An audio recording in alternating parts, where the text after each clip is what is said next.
Você escreveu perguntando se mulheres poderiam ser pastoras, e a sua pergunta precisa antes ser contextualizada para depois ser respondida. Normalmente, quando se pergunta se uma mulher pode ser pastora de uma igreja, o que a pessoa está querendo dizer é se uma mulher pode dirigir uma congregação nos moldes daquilo que nós encontramos no protestantismo ou no catolicismo. E tudo isso é uma herança, realmente, do catolicismo, de ter uma pessoa à frente de uma congregação. Nesse contexto, nem homem nem mulher poderiam ser pastores, porque não existe esse pastor homem, ou seja, ele homem ou mulher, à frente de uma congregação. Não existe esse modelo de alguém dirigindo uma congregação. Não existe isso na doutrina dada pelos apóstolos. Tenta encontrar nas epístolas, em Atos você não vai encontrar. Porém, a pergunta geralmente é uma reação. Quando essa pergunta é feita, ela costuma ser uma reação àquilo que ensina 1 Coríntios 14.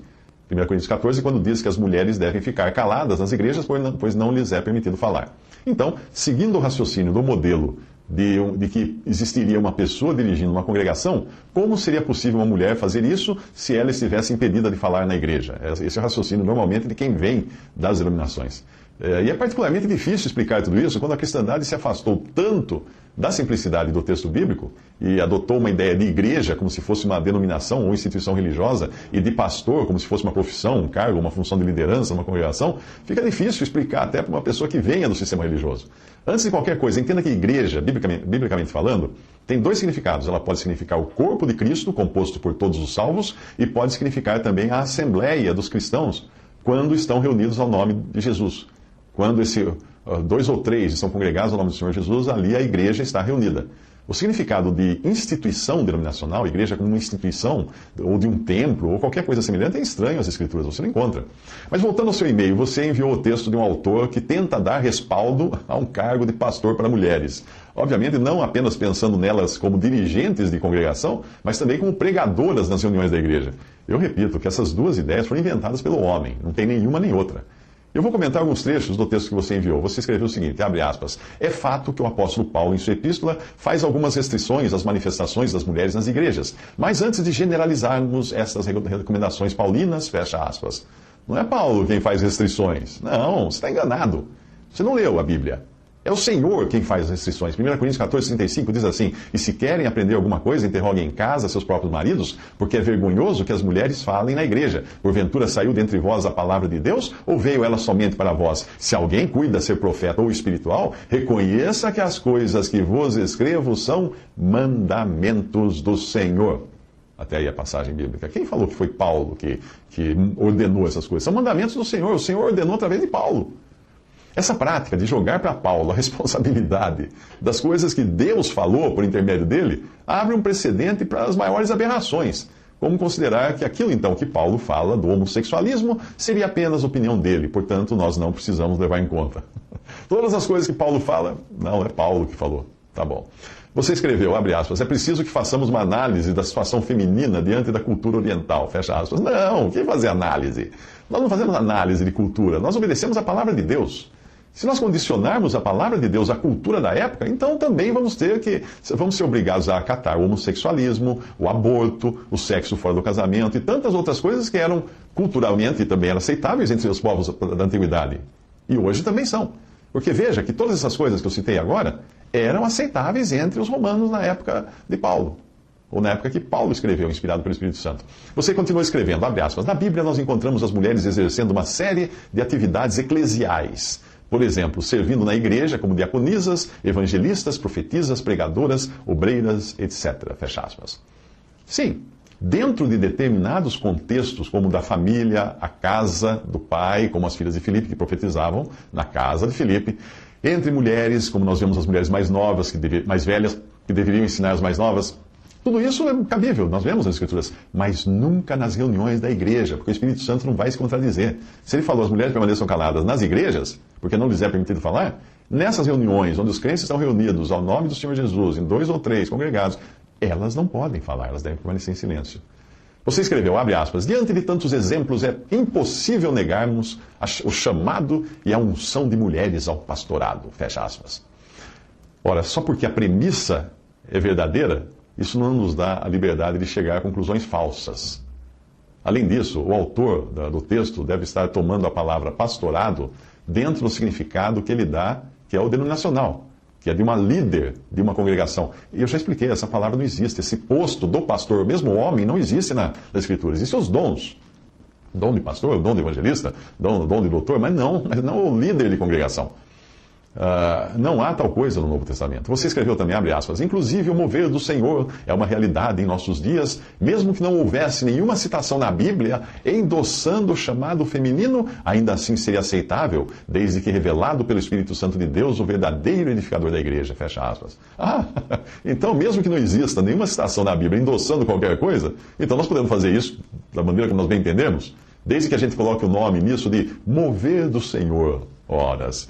Para que usar a Bíblia, então? Se nós não precisamos mais de referências tiradas da Bíblia, para agirmos do jeito que nós quisermos agir, então vamos agir de qualquer maneira. Vamos fazer aquilo que faziam no tempo de Juízes, quando não havia rei em Israel, e cada um fazia aquilo que bem entendia.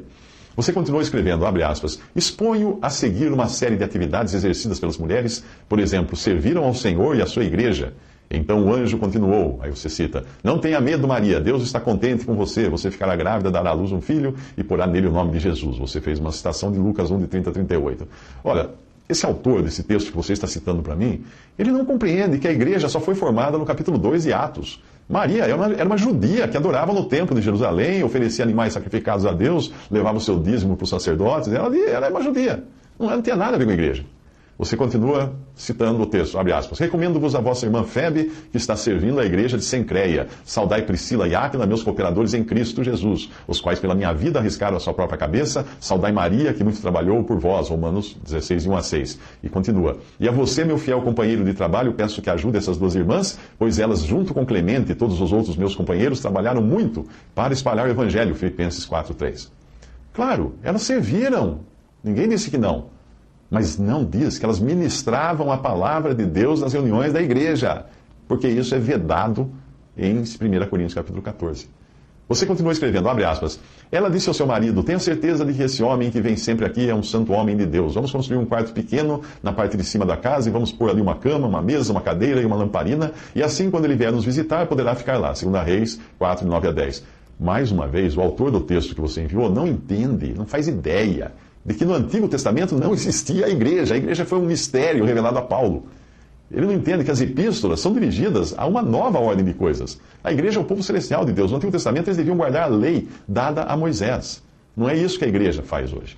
Você continuou escrevendo, abre aspas, o que ela fez foi perfumar o meu corpo para o meu sepultamento. Mateus 26, de 12 a 13. A mesma coisa, a igreja não existia nos evangelhos. Jesus veio primeiramente para os seus, os judeus. Ele viveu como um judeu, ele cumpriu os rituais judaicos, etc. A igreja ainda era um mistério que seria revelado a Paulo, lá em Efésios, e até mesmo depois do seu início, em Atos 2. A igreja começou e não tinha sido revelada ainda aos discípulos. Você escreveu, abre aspas, Miriam, a profetisa Miriam, que era irmã de Arão, Êxodo 15, 20. Débora, mulher de Lapidote, era profetisa, Juízes 4, 4. E você continua citando Uda, e Noadia, Ana, a profetisa, e etc.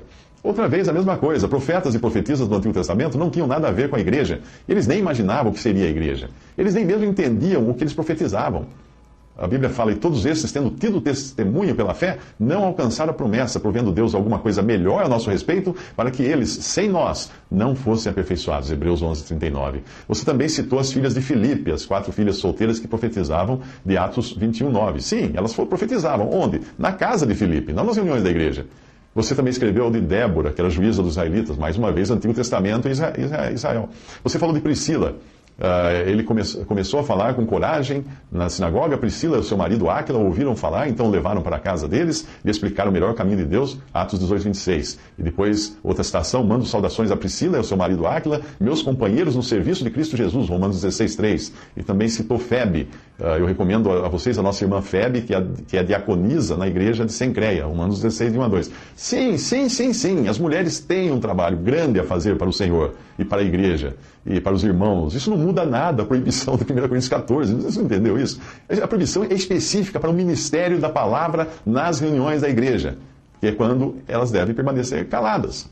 Você escreveu, havia mulheres evangelistas. Naquele momento chegaram seus discípulos, ficaram admirados, pois ele estava conversando com uma mulher. E em seguida a mulher deixou ali o seu pote e voltou até a cidade e disse a todas as pessoas, venham ver o homem que disse tudo o que eu tenho feito. Será que ele é o Messias? João 4, 27 a 29. Essa mulher não poderia ter sido uma evangelista, porque o dom de evangelismo só foi dado depois que Cristo subiu ao céu. porque diz que subindo ao alto, levou o cativo ao cativeiro e deu dons aos homens, Efésios 4:8. Considerando apenas o papel de falar de Cristo aos outros, tudo bem, não há problema. Aquela mulher falou de Cristo aos outros. Isso não invalida 1 Coríntios 14, que proíbe que a mulher fale nas igrejas. Percebe? Você também escreveu: e a você, meu fiel companheiro de trabalho, peço que ajude essas duas irmãs, pois elas, junto com Clemente e todos os outros meus companheiros, trabalharam muito para espalhar o Evangelho, Filipenses 4:3. Sim, devem ter falado do Evangelho às pessoas que encontravam, mas não nas reuniões da igreja. 1 Coríntios versículo 14. Permaneçam as mulheres caladas nas igrejas, porque não lhes é permitido falar. Mesmo porque as reuniões da igreja não são pregações do Evangelho. Mesmo que a mulher quisesse pregar o Evangelho nas reuniões da igreja, ali não é o lugar. Porque as reuniões são para adoração, para ser do Senhor, oração e também ministério da palavra para crentes.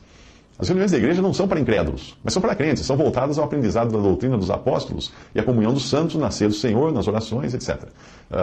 Isso está em Atos 2:42, quando perseveravam na doutrina dos apóstolos, na comunhão, no partir do pão e nas orações.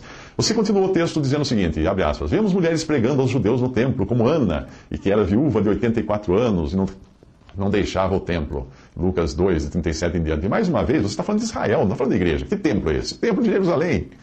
Você escreveu: mulheres estavam presentes na primeira reunião de oração. Eles sempre se reuniam todos juntos para orar com as mulheres, a mãe de Jesus e os irmãos dele. Atos 1:14. Sim, as mulheres estavam presentes na reunião de oração e estão presentes até hoje. 1 Coríntios 14 não proíbe as mulheres estarem presentes nas reuniões de oração. Apenas diz que elas não devem falar.